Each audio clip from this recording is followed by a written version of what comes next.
గొప్ప మనసున్న మనిషి కదా కేటీఆర్ గారు, అంత గొప్ప మనసున్న మనిషి.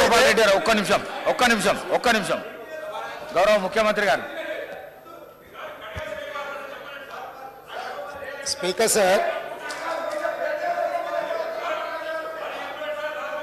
గత 3 రోజుల నుంచి లీడర్ ఆఫ్ జౌస్ కూర్చోండి ప్లీజ్. శాసనసభలో తమరి అనుమతితో కృష్ణానది జలాల మీద కావచ్చు, గోదావరి నది మీద నిర్మించిన కాళేశ్వరం ప్రాజెక్టుకు సంబంధించి మేడిగడ్డ కావచ్చు, అన్నారం కావచ్చు, సుందిళ్ళ కావచ్చు, లేకపోతే పంప్ హౌజుల విషయంలో కావచ్చు, చాలా విషయాలలో మనం చర్చించుకుందాం, చూసి వచ్చి ఈ సభలో వాస్తవాల ప్రాతిపదికన చర్చ జరపాలి అని తమరి అనుమతితోటి మనం నిర్ణయం తీసుకున్నాం.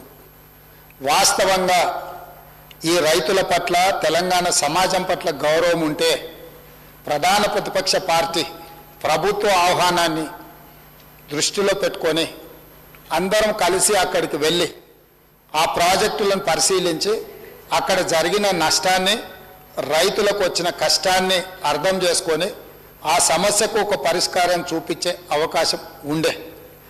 రాకపోను కొత్తగా వచ్చిన ప్రభుత్వమే ఏదో తప్పు చేసినట్టు, ఈ తప్పుకు కొత్తగా వచ్చిన వాళ్ళే బాధ్యత అయినట్టు, అదేవిధంగా పదే పదే భాష గురించి, మాటల గురించి మీరు ఇట్లా అంటుండ్రు, మీరు అట్లా అంటుండ్రు, మమ్మల్ని గౌరవిస్తలేరు అని ఏదైతే చర్చ జరుగుతుందో, మాజీ ముఖ్యమంత్రి గారు నిన్న నల్గొండ జిల్లాలో వాడిన భాష మీద చర్చ చేద్దామా అధ్యక్ష? ఏం బీకనిక పోయిందో అని అడుగుతాడా అధ్యక్ష? మాజీ ముఖ్యమంత్రిగా 10 ఏళ్ళు పనిచేసి, కేంద్ర మంత్రిగా పనిచేసి, రాష్ట్ర మంత్రిగా పనిచేసి, శాసనసభ్యుడిగా పనిచేసి, పార్లమెంటుగా పనిచేసి, గొప్పలు చెప్పుకొని జబ్బలు జరుచుకునే ఉద్యమకారుని అనేట ఆయన ప్రధాన ప్రతిపక్ష పార్టీ హోదాలో ఉండి ఒక రాష్ట్ర ముఖ్యమంత్రిని పట్టుకొని ఏం బీకనిక పోయినావు అని అడిగితే, రా ఇప్పటికే ప్రజల్ని ప్యాంట్ ఊడబిక్కుడు, ఉన్న అంగీ చొక్కా కూడా ఊడబిక్కాం. ఇప్పటికే తెలంగాణ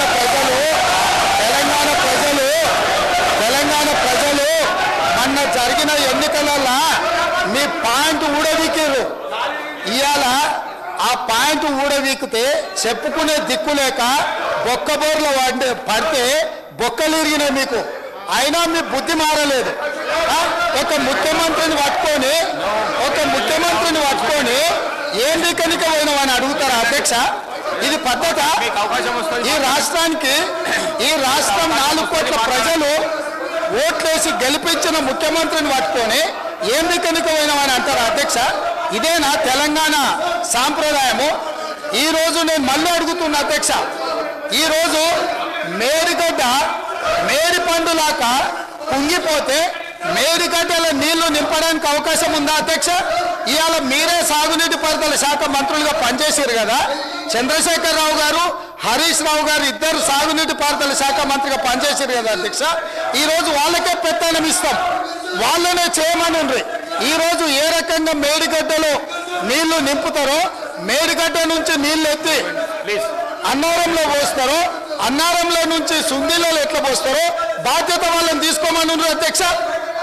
మొత్తం కుంగిపోయి కుప్పగూలిపోతుంటే ఈరోజు అక్కడ నీళ్లు నింపడానికి ఏమాత్రం అవకాశం లేక పూర్తిగా ప్రాజెక్టు దెబ్బతిని ఖర్చు పెట్టిన 94,000 కోట్ల రూపాయలు వృధా అయిపోయి ఈరోజు మొత్తం ప్రాజెక్టే దెబ్బతిన్న పరిస్థితుల్లో ఈరోజు ప్రజల దగ్గరికి వెళ్ళి సమాధానం చెప్పుకోలేక శాసనసభకు రావాల్సిన